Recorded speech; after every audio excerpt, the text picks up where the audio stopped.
Bismillahirrahmanirrahim. Assalamu alaikum dear students. Today my lecture is on Cauchy's integral formula problems.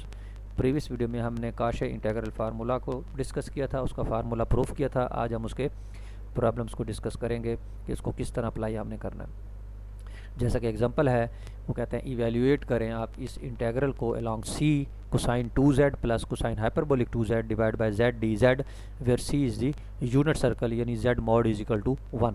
अब z mod is equal to 1 का मतलब है कि आपका ये यूनिट सर्कल है जिसका सेंटर ओरिजिन है, यानी 0 0 उसके इनसाइड लाई कर गया और उसका रेडियस जो है वो 1 है, यानी 1 0 0 1 और इस तरह के पॉइंट्स उसके एक्सिस के ऊपर लाई करेंगे।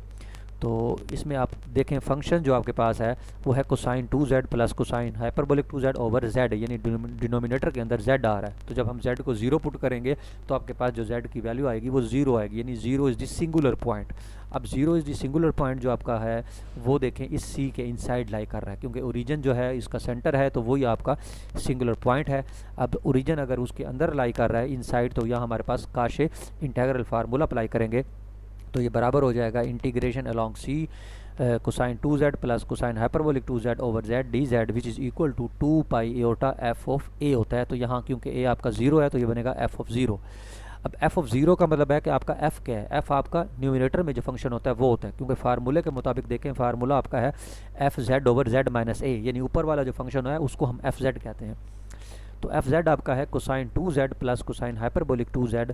तो यहाँ एफ 0 पुट करेंगे तो जहाँ जहाँ z है वहाँ 0 पुट कर दें, तो ये कोसाइन 0 प्लस कोसाइन हाइपरबोलिक 0 यानी 1 प्लस 1 2 आपका एफ 0 आया। तो जब इक्वेशन नंबर 1 में पुट करेंगे तो एफ 0 की जगह 2 पुट कर दें तो आपका आंसर 4 पाई एओटा आंसर आ जाएगा, यानी इस फंक्शन की इंटीग्रेशन अलोंग सी 4 पाई एओटा। इसी तरीके से हम एक और एग्जांपल देखते हैं, इंटीग्रेशन अलोंग सी 9z square minus aorta z plus 4 over z into Z square plus 1। और आपका जो c है वो यूनिट सर्कल है, यूनिट सर्कल नहीं है, सेंटर ओरिजिन पर है लेकिन रेडियस 2 है, क्योंकि z मॉड इजिकल टू 2 दिया हुआ है। अब z मॉड इजिकल टू 2 दिया हुआ है तो देखें इसके जो बाउंड्री बनेगी वो बनेगी -2 व 0 0 व 2 2 व 0, यानी 0 व -2। अब जब हम क्योंकि इसमें देखें इसमें आपके पास जो फंक्शन दिया हुआ है वो दिया हुआ है 9z square minus aorta z plus 4 over z into Z square plus 1। तो जब आप इसके सिंगुलर पॉइंट निकालेंगे तो सिंगुलर पॉइंट्स इसके बनते हैं z इज इक्वल टू 0 और z square is equal to -1, यानी z is equal to plus minus iota, यानी 3 पॉइंट्स बनते हैं। तो z 0 भी और माइनस एओटा भी और प्लस एओटा भी, और तीनों पॉइंट्स देखें इस 2 के इनसाइड में लाई कर रहे हैं, यानी 0 भी इनसाइड है, माइनस एओटा यानी 0 माइनस 1 भी इनसाइड है और एओटा यानी 0 1 भी उसके इनसाइड है, यानी तीनों पॉइंट्स इस सर्कल के इनसाइड लाई करते हैं। तो हम क्योंकि हमारे पास जो फार्मूला है हम तो वो एक के ऊपर अप्लाई कर सकते हैं ना, तो इस वजह से हम क्या करेंगे, क्योंकि यहाँ एक फैक्टर नहीं है यहाँ 3 फैक्टर हैं, तो हम इसकी क्या करेंगे पहले पार्शियल फ्रैक्शंस करेंगे। तो 9z square minus aorta z over 4 over z into Z minus aorta z plus aorta की जब पार्शियल फ्रैक्शन करेंगे तो ये लीनियर केसेस में आएगा, तो ये आएगा a over z, b over z plus aorta और c over z minus aorta. तो इसमें हम क्या करेंगे z into Z plus aorta z minus aorta से जब मल्टीप्लाई करेंगे तो आपके पास ये एक आइडेंटिटी इक्वेशन 1 आएगी। तो पार्शियल फ्रैक्शन का मेथड तो आप जानते ही होंगे, हम पहले 1 बाय 1 z को 0 पुट करेंगे पूरी इक्वेशन आइडेंटिटी के अंदर, तो z को 0 पुट करने से आपके पास a हासिल हो जाएगा। फिर z को माइनस एओटा पुट करेंगे आइडेंटिटी इक्वेशन 1 के अंदर, तो आपके पास वहाँ से दूसरा कांस्टेंट यानी c हासिल हो गया। फिर इसी तरीके से z को माइनस एओटा पुट करेंगे तो आपके पास मतलब b हासिल हो जाएगा, यानी पार्शियल फ्रैक्शन मेथड तो आप इससे नाउ नहीं है कि ये किस तरीके से हम पार्शियल फ्रैक्शन सॉल्व करते हैं। तो ये आपने कैलकुलेट करने के बाद जब उसमें पुट किया तो आपके पास बहरहाल ये डायरेक्ट जो है ये इंटीग्रल है कि इस तरीके से ये फ्रैक्शंस आ जाएगी।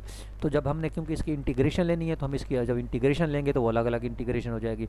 तो तीनों फंक्शंस के ऊपर आपके पास क्या लगेगा, तीनों फंक्शंस के ऊपर आपके पास लग जाएगा काशे इंटीग्रल फार्मूला, क्योंकि ये आपके पास 4 ओवर z है तो इसमें देखें सिंगुलर पॉइंट 0 है तो f0। अब f आपका क्या है, ऊपर कांस्टेंट फंक्शन है, जब ऊपर कांस्टेंट फंक्शन आ जाता है तो उसमें तो उसकी वैल्यू ज़ाहिर बात है 1 नहीं हमेशा रहेगी, तो f0 की वैल्यू जो है वो 1 रहेगी। जब एफ जेड 1 है तो उसका मतलब है उस f0 जो है आपका वो भी 2 pi iota, f of minus iota जो है वो भी 2 पाई एओटा और एफ ऑफ एओटा जो है वो भी 2 पाई एओटा रहेगा, क्योंकि ऊपर हमारे पास कांस्टेंट है। इन पर्टिकुलर केस भी हम ये फार्मूला डायरेक्ट यूज़ कर सकते हैं।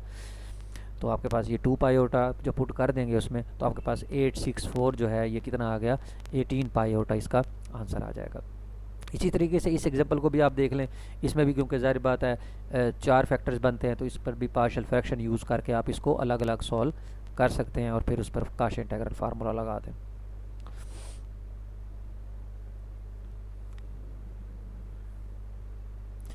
इसमें देखते हैं हम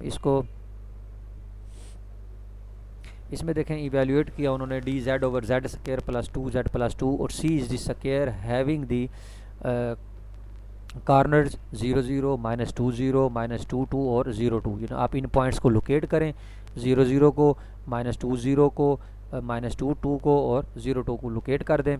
अब इसमें आपके पास जो एफ जेड है ऊपर जो दिया हुआ है वो 1 है और नीचे वाला जो फंक्शन है जेड स्क्वायर प्लस 2z+2, क्योंकि इसको हम 0 पुट करके यहाँ से इसके सिंगुलर पॉइंट्स कैलकुलेट करेंगे। तो उन्होंने जब इसके सिंगुलर पॉइंट्स कैलकुलेट किए तो जेड की वैल्यू जो है क्वाड्रेटिक फार्मूले के मुताबिक -1 + -a आई। तो इसको जाहिर बात है जब कोई भी क्वाड्रेटिक इक्वेशन होती है तो हम उसको लिख सकते हैं z - alpha into z - beta, क्योंकि क्वाड्रेटिक अगर इक्वेशन है तो उसके दो ही फैक्टर बनेंगे। अगर उसके फैक्टर बन रहे हैं तो ठीक है, नहीं बन रहे तो उसके रूट्स कैलकुलेट करके z - अल्फ़ा वो इंटू z - बीटा के अंदर पुट कर दें अल्फ़ा बीटा की वैल्यू, तो आपके पास इस तरह के दो फैक्टर बनेंगे। अब आप 1 बाय 1 चेक करें तो देखें अल्फ़ा आपने लिया -1 - एओटा, तो -अल्फ़ा -1 एओटा जो है तो जाहिर बात है -1 - 1 है तो वो इस देखें इस स्क्वायर के इनसाइड लाई करेगा, क्योंकि यहाँ तक -2 लेंथ है, यहाँ तक भी -2 है, यहाँ भी 2 लेंथ है, यहाँ भी 2 लेंथ है, तो -1 यहाँ और -1 यहाँ, यानी इसके इनसाइड सेंटर में लाई करेगा -1 - 1।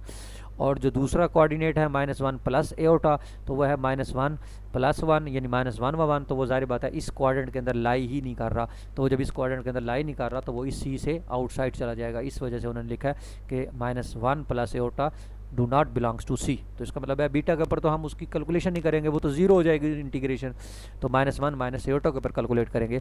तो उन्होंने क्या किया, इसके दो जो फैक्टर्स बनाए हैं z - alpha into z - beta, तो इसकी जब पार्शियल फ्रैक्शन की तो ये उन्होंने डायरेक्ट फार्मूला लिखा है, या आप इसकी पार्शियल फ्रैक्शन कर लें, यानी a over z - alpha plus b over z - beta करके जर्नल फार्मूले के मुताबिक उन्होंने एक जर्नल फार्मूला बनाया है 1 over alpha - beta integration along c d z over z - alpha और minus integration along c d z over z-, यानी इसको जर्नल फार्मूले के मुताबिक पार्शियल फ्रैक्शन के लिहाज से उन्होंने सॉल्व किया।